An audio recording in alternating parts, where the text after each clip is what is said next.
শুক্রবার পূর্ব বর্ধমান জেলার শহর বর্ধমানের পাওয়ার হাউস পাড়ার মেডিকেল মাঠে হরিসভা হিন্দু বালিকা বিদ্যালয়ের প্রাত বিভাগের বাৎসরিক শীতকালীন ক্রীড়া প্রতিযোগিতা অনুষ্ঠিত হয়।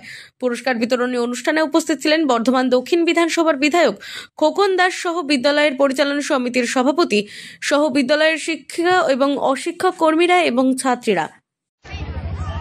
হরিসভা হিন্দু বালিকা বিদ্যালয়ের উদ্যোগে যে শীতকালীন ক্রীড়া প্রতিযোগিতার আয়োজন করা হয়েছে তার এখানে উপস্থিত রয়েছেন আমাদের মাননীয় আমাদের এই স্কুলের প্রধান শিক্ষিকা মহাশয় এবং মাননীয় আমাদের শিক্ষিকাবৃন্দু, আমাদের এই স্কুলের সম্মানীয় ম্যানেজিং কমিটির সভাপতি ডাক্তার ইন্তেকাম আলম এবং আমার ভালোবাসা জানাই।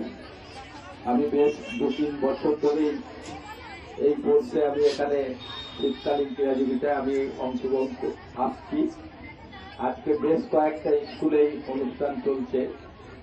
তখন তো বলছিল ওই টাকাতেই আমার রং হয়ে যাবে। আমি দিয়েছিলাম, আমি অনির্বাণদাকে বলেছি যে টাকাটা লাগবে, অনির্বাণ রয়েছে একটা প্রোগ্রামে, ওইখান থেকেই আমি এলাম। বাদ বাকি যে টাকা লাগবে আপনি এস্টিমেট করে দেবেন, আমরা দিয়ে দেবো। আর ওই জলের যেটা আমি তো রাস্তাটা করে দিলাম, ওখানে ড্রেনের ব্যাপারটা করে দেবেন আমাদের সভাপতিরে। আমি যখন ওখানে এবার লাইট লাগানো হচ্ছে, 2-1 দিনের মধ্যেই আমাদের লাইট বসানো হবে একদম পর্যন্ত, কলেজ পর্যন্ত। তখন আমি দেখে নেবো, করে নেবো। সবাই খেলাধুলোর সঙ্গে সঙ্গে পড়াশোনাটাও ভালো করে করতে হবে।